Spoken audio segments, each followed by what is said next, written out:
So something that happened recently for me is that I've been part of a Facebook group that talks about kimono design and kimono wearing, and because I've been trying to broaden my range of kimono contacts and people that I know in the industry, pretty much whenever I've seen somebody on Facebook who is wearing true kimono in their profile picture, I will just straight away send them a friend request without a word. And for me, this is not that strange. And in my mind, it seems natural that I wouldn't want to send someone a message until they've accepted my friend request, because I understand that to mean that onwards of that point, it must be acceptable for me to interact with them, otherwise they would not have accepted the friend request. But in this particular kimono Facebook group, there was a fella who put up a status where he talked about how somebody who was a total stranger to him, had sent him a friend request on Facebook without saying a word to him about it, without sending any messages. And because of this, he, purely looked at the person's profile as a courtesy and then deleted the friend request, which to me, seemed really harsh. And his response was, well, you know, if you're going to send someone a friend request, at the very least send them an introduction of yourself, explaining where you've come from and, how old you are. And it brought to mind how very often, when these friend requests I've sent out have been accepted or rejected or delayed, the person owning the account has sent me messages, explaining where they're from in Japan and, their occupation, their age, their life situation. And I've always found this behavior a little odd. I didn't understand why they were doing this. But the status that guy put out helped me to understand that actually for Japanese people it's more normative to send these messages than to not send them, and that I'm actually, from their perspective, being the strange one. But from my perspective, they're being strange because in my culture, people don't have those sorts of formalities. And, I thought for a while about why Japanese people take those sorts of introductions quite so seriously. And then I remembered the fact that their language is not like our language. Their language is inherently hierarchical. They in their manners are inherently hierarchical, um, because how you speak to someone, and what sort of words you use to talk to them varies very strongly and heavily dependent upon their relative position to you in life in Japanese. In Japanese culture, these sorts of societal disparities and class differences are very important. Because if you speak to somebody using the wrong level of formality for the situation and for their relative status to you, it can be interpreted as rude, whether you're being overly nice or overly casual or, you know. And so, of course, naturally, they want to know your age, they want to know where you've come from, they want to know what your occupation is, because they're trying to assess who you are relative to themselves and therefore what sort of language you should be using to address one another.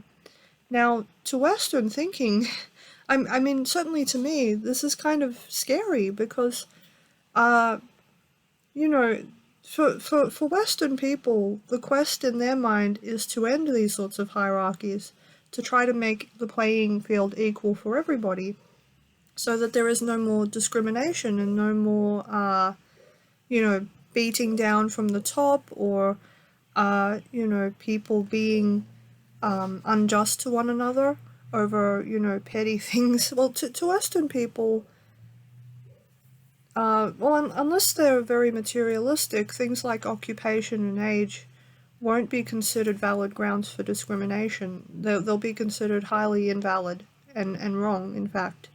And so, Japanese culture can come across as surprisingly discriminatory and surprisingly biased.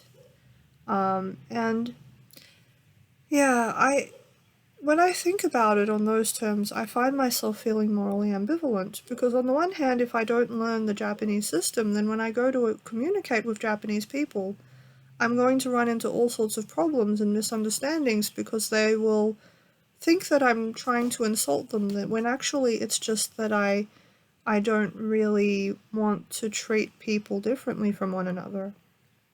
Um, and but at the same time, I feel like justice matters, and I feel like people should be fair to each other, and things like money and position shouldn't really matter in terms of human worth. And I don't like the implication that it should matter. And so I'm going to continue to think about this, and maybe find people who I can talk to about it, who can maybe help me to understand how to think about all this. Um, but I remember reading about how in Japanese culture, it's considered really weird if you're a customer in someone's store and you thank them when you buy something from them. Because to me, when I'm in someone's shop and I'm buying things from them, or if I'm the seller and I'm selling things to somebody, it seems totally normal to thank them for the transaction, because either way, I'm either gaining some income that I needed or some goods and services that I needed. And so to me, thanking somebody at such a time, regardless of who I am, relative to them, seems normal.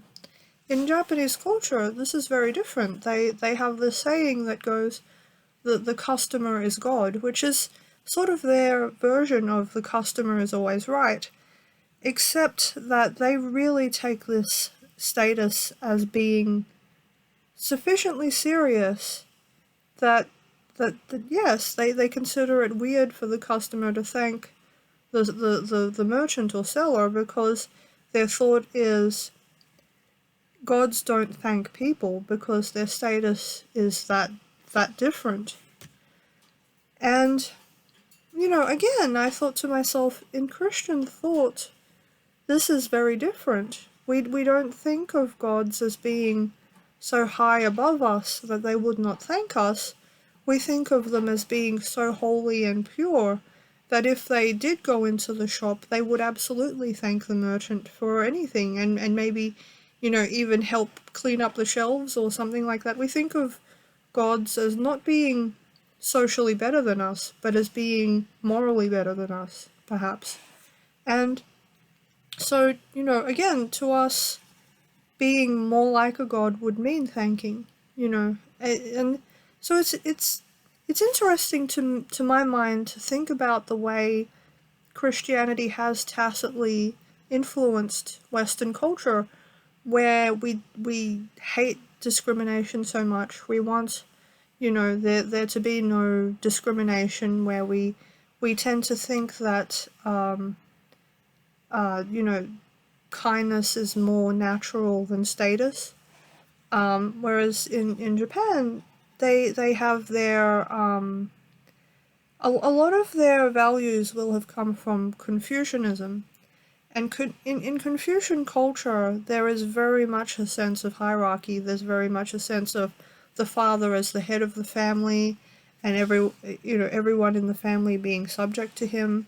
There's a sense that you know that the different caste systems within a culture matter. That servants should not become emperors, and emperors should not become servants, and so on and so forth. There will be people who will know the Bible well and say, well, sure, now, in the Bible, similar values are endorsed.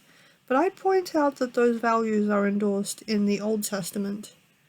They're not actually encouraged in the New Testament. If anything, it's just the opposite, where very much taught that Jesus came to save everyone and give his life up for everybody. And, again, like in Japanese culture, the idea of a god coming to the world and dying, a horrible, painful, humiliating death so that everybody in the world could be forgiven for their sins.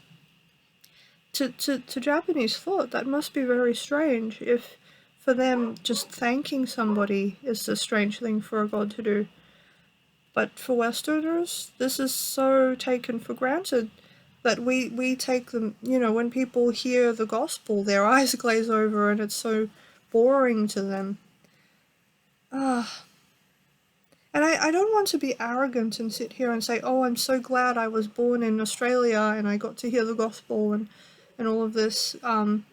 Because, the Japanese would probably look at my values and say, what a mess, doesn't she have any sense of culture or finesse or taste? And, you know, I everyone has their own ideas about how life ought to be lived, and even if I disagree strongly, I still want to be respectful of those differences. I think that's the right way to handle this. But yeah, it's an interesting cultural disparity to think about. It's so ironic. Between the last time I made one of these sorts of videos and now, I did actually go out wearing some wafuku, but I'm not wearing any right now because, I'm just at home chilling, and somehow when I'm at home and I'm just relaxing, it doesn't make much sense in my mind to wear kimono because I guess I tend to think of the fabrics as being better suited to going outside rather than staying in. And yeah, just when I'm inside, I like to sometimes just throw myself on my bed and fall asleep in the middle of the afternoon or something. And yeah, being in kimono, I feel like I have napped in kimono before. It's quite doable. Really, anything you would do in any other type of clothing, you can arguably do in a kimono if you have the right types of kimono and if you have the right accessories to do it with. You can do anything in kimono really. But you know, I still like the idea of preserving them for special occasions to some degree. I suppose it means that deep down I haven't entirely evolved from the way of thinking that says that kimono is, meant for formal occasions. But then at the same time, I think, but in Japan, if their thinking is so hierarchical, then maybe it's natural to relegate a garment to a specific circumstance. And my intent was never to eradicate Western clothing. That's not at all the point of any of this in my mind. In my mind, my thought is more that people are too restrictive in how they understand what they wear. And that if we could have greater cultural diversity in terms of what people wear, it would be easier for everyone to be treated as equals. Because right now, the system is that we think Western clothing is normal, and we think everything else is a specialty. But my race isn't a specialty. My race is my everyday existence, and it's the same way for everyone. Nobody is just Indian on special occasions. Either you're Indian 24 hours a day, 7 days a week, or you're not Indian at all. And, so I feel like if people started to get better at treating all clothing as normal, not just Western clothing, but Chinese clothing, Japanese clothing, all kinds. All kinds. Like I realize I'm just listing the ones I know best, but it's, yeah, I can't help that that's my predominant familiarity. And admittedly, sometimes when I've walked around the shops and I've looked in the windows, I've seen that they will sell things that look a lot like dashiki, like the African traditional dress, or things that look a lot like fisherman pants from Thailand and things like that, and I think, oh, this is good. This might mean that, there's progress there, but at the same time, they're not marketing it as being of African influence or of Thai influence. They're marketing it as, something comfortable, they're marketing it as a kaftan that an old lady can just put on. And even then, to find out the origin of kaftans, I had to go ahead and dig around on the internet and find out what a kaftan really was. And Turned out it was something from Turkey, and it was of a totally different shape. But anyway, that's not the point. The point is that I feel that there is too much Western bias, not just in Australia and America, but around the world, really. Even in countries where Western culture shouldn't be normative. Like China, for example.